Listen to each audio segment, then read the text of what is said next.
তারেক জিয়া বুঝে ওঠার আগেই তার সেই পুরনো হিসাব আবারও দৃশ্যপটে আসলো। বলা যায় না এমন পরিস্থিতি তৈরি হতে পারে যে তারেকের লন্ডন যাত্রা অনিবার্য হয়ে উঠতে পারে, কারণ অবস্থা কিন্তু ভালো না। দর্শক, তারেক জিয়ার কিন্তু আমেরিকায় প্রবেশ নিষেধ ছিল। যারা জানেন না তাদের অবগতির জন্য জানাচ্ছি। যার ফলে দীর্ঘদিন লন্ডন থাকলেও কখনো কিন্তু যুক্তরাষ্ট্র যেতে পারেননি। But it was very normal যে তিনি ইউরোপে আছেন, ইউরোপ আমেরিকা চষে বেড়াবেন। তিনি তো অনেক আগে থেকেই বাংলাদেশের প্রধানমন্ত্রী হতে চান, সেই হিসাবে যুক্তরাষ্ট্রের সাথে সম্পর্ক থাকবে, সারা পৃথিবীর মিডিয়াগুলোকে সাক্ষাৎকার দিবেন, দ্যাট ওয়াজ নর্মাল। বাট 17 বছর লন্ডনে থেকেছেন, সৌদি আরবে হজ করতে গেছেন, কিন্তু যুক্তরাষ্ট্রে যেতে পারেন নাই, প্যারিসে যেতে পারেন নাই, গুরুত্বপূর্ণ কোথাও যেতে পারেননি, পলিটিক্যাল যে ক্যাপিটাল বা হাব কোথাও যেতে পারেননি, এবং গুরুত্বপূর্ণ কোনো মিডিয়ায় সাক্ষাৎকার দিতে পারেননি। হ্যাঁ, দিয়েছেন 5 আগস্টের পর, এর মানে সাক্ষাৎকার নেওয়া হয়নি, তার উপরে এম্বার্গো ছিল। যুক্তরাষ্ট্র যাওয়ার ক্ষেত্রেও তারেক রহমানের নিষেধাজ্ঞা ছিল। তো অনেকে ভেবেছিলেন যে প্রধানমন্ত্রী হয়েছেন, এখন তো যা ইচ্ছা তা করতে পারবেন, এখন কোনো ব্যাপার না। এখনো তারেক রহমানের যুক্তরাষ্ট্র যাওয়ার রাস্তাও মুক্ত হয়নি। এই জন্য তার স্ত্রীকে পাঠিয়ে রাস্তা ক্লিয়ার করার চেষ্টা করেছেন কিছুটা। আপনারা জানেন যে ডাক্তার জুবাইদা রহমান যুক্তরাষ্ট্র সফর করে এসেছেন,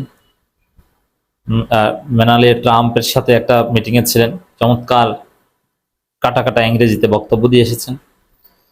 আর এই যে ডক্টর খলিলুর রহমান ইউরোপ আমেরিকায় পড়ে থাকে কি জন্যে? তারেক রহমান রাস্তা ক্লিয়ার করার জন্য। খলিলুর রহমানকে পররাষ্ট্রমন্ত্রী বানানোর অন্যতম কারণ বা বানাতে রাজি হওয়ার, যেহেতু তিনি মার্কিন দালাল, মার্কিন যুক্তরাষ্ট্র থেকে শুরু করে ইউরোপের দরজা তারেক রহমানের জন্য খোলা যায় কিনা, এটা খলিলুর রহমান যতটা পারবেন ইউনূসের শক্তি ব্যবহার করে, এটা অন্য কেউ পারবেন না। এই চিন্তা থেকেও তাকে পররাষ্ট্রমন্ত্রী হিসেবে মেনে নিতে তারেক রহমান পছন্দ করেছেন বা বাধ্য হয়েছেন। এখন পর্যন্ত আমাদের প্রধানমন্ত্রীর যুক্তরাষ্ট্র কিংবা পশ্চিমা দেশের সফরের অনুমতি নেই, এক প্রকার অঘোষিত নিষিদ্ধ টাইপের। বরং আমরা একথাও শুনছি যে লবিস্ট নিয়োগ করছে বিএনপি সরকার, যাতে তারেক রহমানের যুক্তরাষ্ট্র সফরের রাস্তা উন্মুক্ত হয়। এটা যুক্তরাষ্ট্রপন্থী সরকার, আমেরিকাপন্থী সরকার, তারপরও রাস্তা কিন্তু ক্লিয়ার না। অনেকটা যেরকম নরেন্দ্র মোদী একসময় যুক্তরাষ্ট্রে নিষিদ্ধ ছিলেন, কিন্তু সেই নরেন্দ্র মোদী প্রধানমন্ত্রী হওয়ার পর থেকেই কিন্তু সব রাস্তাঘাট গুছিয়ে তিনি যুক্তরাষ্ট্র গেছেন। বিষয়টা অনেকটা এরকম। যুক্তরাষ্ট্র যাওয়া এতটা সহজ নয়, তবে লন্ডন যাওয়াটা তারেক রহমানের জন্য সহজ, তিনি চাইলেই যেতে পারেন। এই যে বাংলাদেশে নির্বাচন করতে এসেছিলেন অতিথি, তখন লন্ডন আবার যাতে যাওয়া যায় সেই রাস্তা ক্লিয়ার করে এসেছেন, হিসাব সোজা। আর বিপদে পড়লে তারেক রহমান অন্য কোথাও যাবেন না, তিনি আবার সেই লন্ডনেই যাবেন। সেখানে কোথায় গিয়ে উঠবেন, কি থাকবেন, রাস্তাঘাট সব তার মুখস্থ, সব রাস্তা এখন থেকেই ঠিক করা। কারণ বাংলাদেশের প্রধানমন্ত্রীকে যে পালাতে হয়, এটা একটা এক্সাম্পল সেট হয়ে গিয়েছে। এই জন্য আমার মনে হয় যে যদি এবার সত্যিকার অর্থেই জুলাই সনদ, গণভোট এগুলো পুরোপুরি বাস্তবায়িত না হয়, তাহলে একটা নির্দিষ্ট সময় পর পর প্রধানমন্ত্রীকে পালাতে হবে, তাতে প্রধানমন্ত্রী যেই হোক না কেন। জামাত ক্ষমতা এসে যদি জনগণের পালসের সাথে বেইমানি করে, তাহলে জামাতের প্রধানমন্ত্রীকেও হয়তো পালাতে হবে। এখন কে কোন দেশে পালাবেন এটা আগে ঠিক করে রাখছেন, একজন ভারত, একজন লন্ডন। এখন জামাতের আমির আসলে তিনি কি বেইজিং ঠিক করে রাখতেন, বেইজিং কি বুকিং দিয়ে রাখতেন, হু নস, হোয়াট এভার। তো দর্শক, এই পুরনো যে হিসাব যুক্তরাষ্ট্রের নিষেধাজ্ঞা, এটা এখন সামনে আসছে, এটা নিয়ে চারিদিকে নানান আলাপ আলোচনা হচ্ছে। আর the same time Hasnat Abdullah একটা পুরানো আলাপ তুলেছেন, এর মানে পুরানো হিসাব তারেক রহমানের কিছু ছাড়ছে না, তারেক রহমানকে এই হিসাব বয়ে যেতে হবে।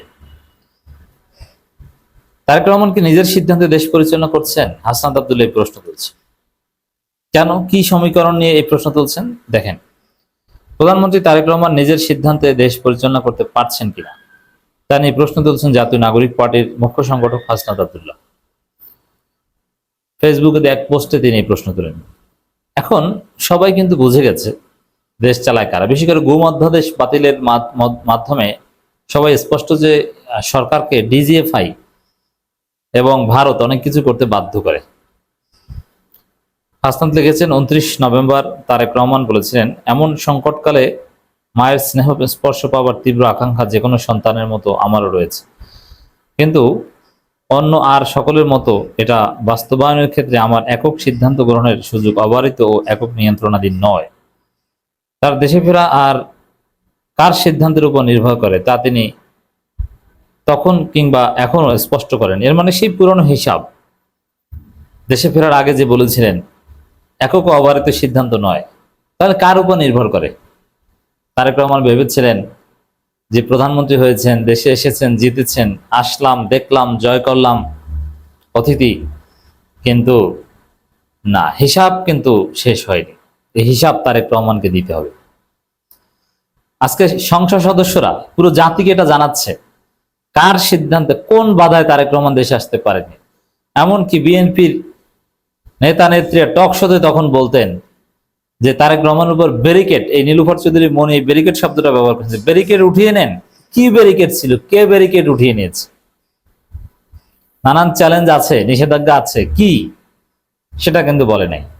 এখন সেটা সামনে আসছে।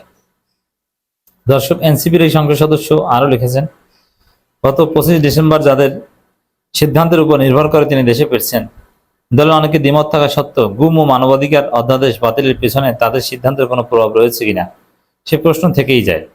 দেশে ফেরার মতো গুরুত্বপূর্ণ সিদ্ধান্ত যেমন অন্য অনেকের প্রভাবের উপর নির্ভর করছে, ঠিক তেমনি দেশ পরিচালনার ক্ষেত্রেও কি তিনি তাদের দ্বারা প্রভাবিত?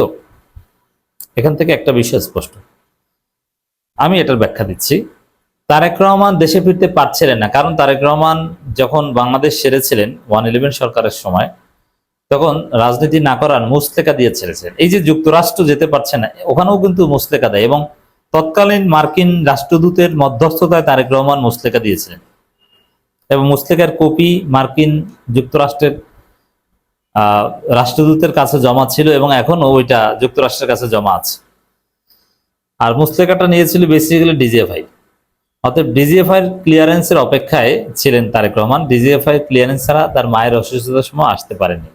পরে ডিজিএফআই এর সাথে ডিল করেছেন, হিসাবটা মিলে যাচ্ছে হাসনাতের প্রশ্নের সাথে। দেখেন, ডিজিএফআই এর সাথে ডিল করছেন যে ডিজিএফআই আব্বা, আপনাদের সাথে মুচলেকা দিয়েছিলাম বা যাই ঘটেছে ঘটুক, ওটা ভুলে যান, যেহেতু বর্তমান বাস্তবতায় আমার চাইতে হেভিওয়েট কেউ নাই প্রধানমন্ত্রী হওয়ার, অতএব আমাকে আসতে দেন, আমাকে প্রধানমন্ত্রী বানান, আর আমার সাথে যা হয়েছিল ওটা ভুলে যাব, আমি আপনাদের কথা অনুযায়ী চলবো।